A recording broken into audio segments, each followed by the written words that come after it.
702. The Naked Scientist. All of your interesting science-related questions or just how things work, your tweets at Relebogile M, at Radio 702. Chris Smith, the doctor, how are you doing? Well, I'd say pretty good, actually. How about yourself? I'm wonderful. Happy Valentine's Day if you do celebrate it. Well, yeah, I was just wondering where my card is. Is that in the post? Is it coming?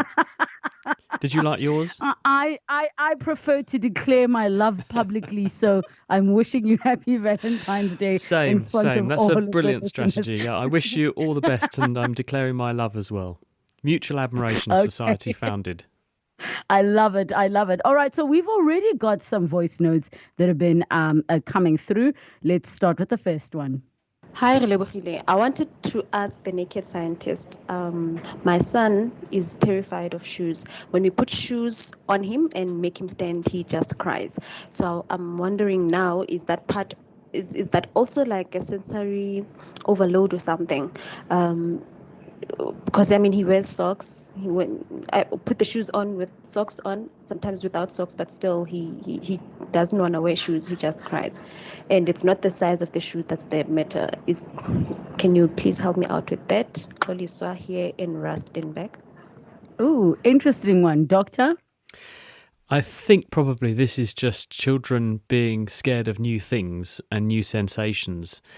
And I remember one of my children being really very grossly traumatized when we tried to trim her toenails.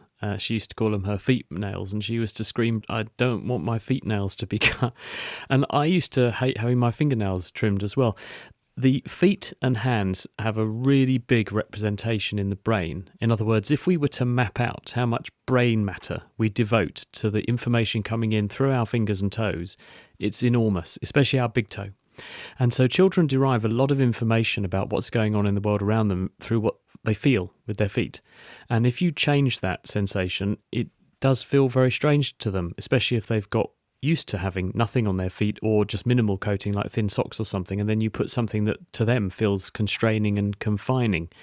But children are, by tendency, a bit risk averse, and they tend to avoid new things. They don't like novelty, at least initially. And it might just be that the combination of depriving them of a bit of sensory input that they've got used to, something's changed and things don't feel quite right, is just making them a little bit anxious about it. But usually, with a bit of perseverance, they settle down. And especially as they grow a little bit older as well, it can often be the case when they're really small. This tends to happen with a range of different experiences, and then they settle down and get a lot better as they get a bit older. So it might just be a combination of a little bit more time and just gently introducing shoes, initially as friends, perhaps as playthings, get them used to having shoes around them and things that they're familiar with seeing, and then turn it into a bit of a game. When they go on, they get a reward and a treat, and then you'll find that pretty quickly they'll quite like having the shoes on, and then they'll stop worrying that they have got the shoes on. And I think, as you said before, when I was asking about the sensory overload, I'm assuming then for the parents that are listening that may be dealing with a similar type of question, it is then gentle exposure. Yeah, that's right.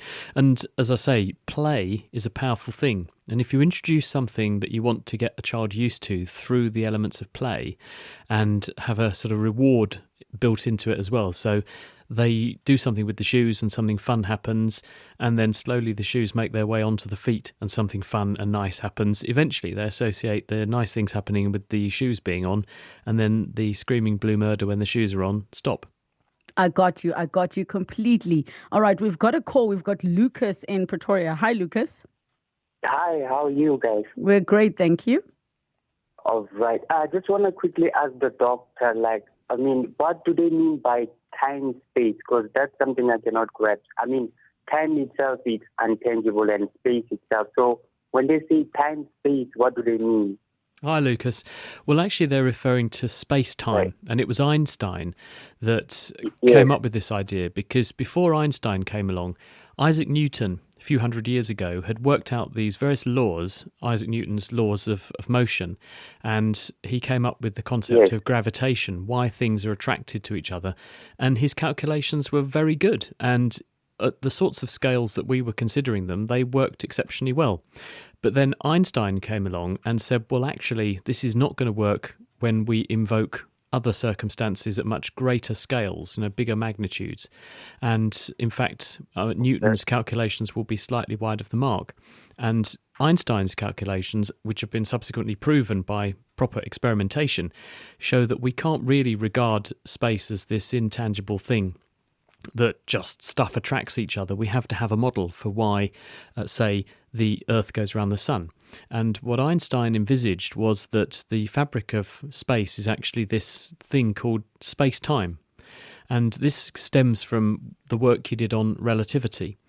And a really good way of thinking about this is that if I accept that light is the fastest thing in the universe, then if I start travelling at the speed of light, then I watch what happens to myself travelling at the speed of light. As far as I'm concerned, I'm travelling at the speed of light, but if I measure light travelling away from me, it's also travelling at the speed of light. But someone watching me send some light away from myself does not measure something moving at twice the speed of light, they measure something moving at the speed of light. So in other words, in order to make the calculations add up, because the speed of light is always measured as the speed of light, you have to invoke a bending of time instead to compensate. And so this means that for the person travelling at the speed of light, for them, time ticks normally. But for other people who are outside that person's frame of reference, time changes. And so if I travelled very, very fast, time would tick at the same rate for me. But for people who were watching me, time would go much faster. So in other words, if I went away from Earth travelling at the speed of light and came back, then I would have aged less than the people on Earth. And this is the bizarre thing that takes a lot of wrapping your head around. But it's also the fact that if I then measure how fast does time tick, not when I'm travelling very fast, but when I'm near something very massive. So if I go near a black hole, or I go near planet Earth, actually, the gravitational bending of space by the Earth also affects time. So time ticks at a faster rate for your head than it does for your feet than it does for your head. And this is because your feet are closer to the centre of the Earth where it's most gravitationally active. Your head's slightly further away. So if you had a clock in your head and a clock on your feet are aging faster than your head is. And if that hasn't bent the world in your mental view, then nothing will. It's that bizarre distortion and the tying up of space and time that means we have to regard space as not this thing which is just an empty void, but is a material which we don't understand, but we dub space-time, which can be distorted by the speed at which you travel and the mass that is experiencing that space-time. Lucas, are you answered? Because I'm so confused. Well, all I have to do say is thank you, Doctor, for making it even worse confusing. You came here for answers, and the doctor confused us. Well, I gave you an answer, but I didn't say it would be a simple one. No. I do understand you, Doctor. As in, it's the same as having a frame of reference. Like if you are standing there, you have a different experience from someone who is moving at another point. So it's basically, in basic physics, it's like you're having a frame of reference from where you're standing at, right? Yeah, well, if you took Newton's view, say I was riding along on my bicycle and I pulled out a pea shooter and I fired a pea at you from my pea shooter, or a paper dart or something, then you would be hit by a paper dart going at the speed I fired it and the speed of my bike added together. But if I fired a laser beam at you and you measured the speed of light coming from the laser beam, you wouldn't measure a light beam coming at you at the speed of light plus the speed of my bike. You would measure a light beam coming at you at just the speed of light. I would also measure a light beam coming at you at just the speed of light, but actually it must be moving faster because I'm riding my bike, shouldn't it? Well, no, that was Einstein's theory of special relativity, and time has to change to make up for the fact that we always measure light as travelling at the same speed. Lucas in Pretoria, what a fascinating question that you asked. I will take the time to go and understand it a bit better. I get the concept. I think the part that confused me is the aging slower or faster than the other. Let me do my homework. We go to Teddy in Northcliffe. Hi, Teddy. Hello, how are you? Good, thanks. And you? Hi, Doc. I just wanted to, excuse the pun, I wanted to continue on the trajectory of spatial experiments. This notion in quantum physics about looking at particles, like how if one particle is affected on one side of space, that it would possibly this identical particle would also be affected millions of miles away. Well, it's absolutely true. This is called entanglement. And actually, Einstein was a bit sniffy about this at first, and he said this sounds like spooky action at a distance. But actually, it's true. And we don't understand how this works, and we don't understand why it works, but we know it is absolutely true. If you create two particles and entangle them, so they share a quantum relationship. So, for instance, you could take a beam of light, and you could split the beam of light. So the stream of photons is coming from the beam of light and it's split in half, and one stream goes one way, one goes another. Those photons are entangled. They share information about each other. And you can then send one stream of particles to one place and one to another, but they still know about, in inverted commas, each other. And this means that they can have some bizarre effects. So if you did take a particle to the other side of the universe, it would still know about its counterpart. And if you changed something about one of them, you would change something about the other. And there are loads of experiments that prove that this is the case. So the particles know you're measuring them. So it's very bizarre. No one understands all of this, but it works. So at the moment, we use it. And it was actually, I think, Niels Bohr. The quote has been many times kind of recycled and adapted a bit, but he basically said, if you weren't confused by quantum mechanics, then you didn't understand it. I love that. Somebody in the WhatsApp line in a comment to our first caller's question regarding this time says, did the Naked Scientist just confirm that short people age faster than tall people? Well, no. What I did confirm is that different bits of your body actually age faster than other bits because your feet are closer to the centre of the earth and gravity acts through the centre of a body. So in the earth, we're talking about the core of the earth being Earth's gravitational centre. Your feet are marginally closer to the Earth's core and its centre of gravity than your head is, and therefore your feet are aging ever so slightly faster because they're subject to a higher gravitational field than your head. But given that the radius of the Earth is about 6,000 kilometres and the height of the average person is probably between 5 and 6 feet, then really the difference is going to be absolutely tiny, but it's, in physics terms, still an effect. All right, we have Z2 in Pretoria. Hi, Z2. When somebody dies, there's this belief that their energy doesn't get destroyed, but it goes and lives in their offspring. How far true is that? So energy going to live in the offsprings because energy can't be destroyed, it's transferred when a person dies. It's certainly true that we do live on in our offspring, and every living thing does that, and we do that by passing our genetic material on. We all come from a fertilised egg, which one egg and one sperm met and merged the genetic material of both our parents. And in that way, we form a new version which contains, hopefully, the best of both.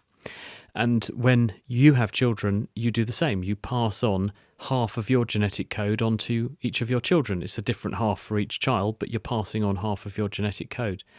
But when we die, we don't instantly switch off. We don't see our weight suddenly change. There was some claim about 100 years ago or so that when people die, suddenly their body loses weight. And presumably their spirit leaving the body or something, although the physics is the wrong way round, because if your body, if you lose weight, then this must argue that you've actually, your spirit or whatever it was sinking into the floor, not rising up to the heavens. So presumably all these people who lost weight when they died, their soul was going to hell. But the bottom line is that you don't just suddenly switch off. You are about 37 trillion cells, which contain a whole host of different chemicals and things, and you've got as many bacteria in you as there are human cells in you. You're a passenger almost in your own body, effectively.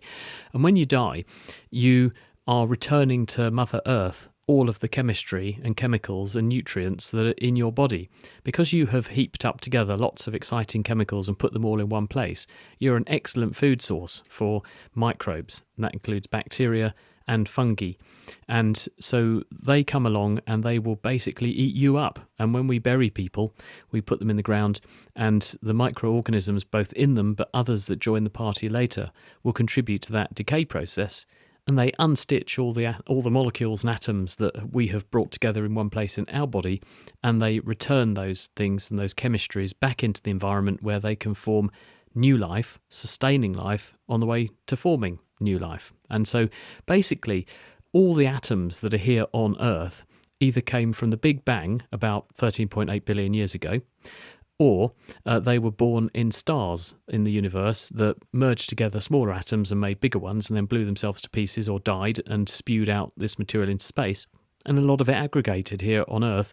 And so the air we're breathing, the carbon atoms, the nitrogen, the phosphorus, the sulfur, the oxygen that is in our DNA, that has all come from out there in the universe. So we're all just recycling the atoms all the time anyway. And that process is happening on a local scale here on Earth. All right, Sbu in Pretoria, go ahead. Hey, good afternoon, Dr. Chris, I just have a question for you. How does Hyperloop technology work? Because I've heard that Virgin has actually been testing out a few of those trains in the desert. So the question I have is, how does Hyperloop technology work? How does it just run so fast? And won't G-force have an effect on the human body? Just want to find that out. Thanks so much. Thank you, Sbu. Doctor, I hope you're able to answer this in just under a minute. How does I will do my Hyperloop best. technology work? When we send cars down the road or trains along a railway, they are encountering air resistance because the front of the vehicle is pushing air molecules out of the way, and air molecules weigh something, and if you give them a push, that takes energy. So therefore you get losses, you get things slowing you down through friction and applying a force back on you. If you put things into a vacuum where you take the air away, then they don't have to push against or move out of the way all that atmosphere, and so they can move much faster and with lower energy input. And so one idea about the travel of the future is that we put vehicles inside tubes that we evacuate. We basically pull a lot of the air out, and then we can send things along them at very high speed. They won't ram into loads of air. They won't therefore have to do work to keep on moving. So you have lower friction, lower energy, but very high speed travel. And this is regarded as one way to move people around the planet very fast. Dr. Chris Smith, always a pleasure talking to you on The Naked Scientist.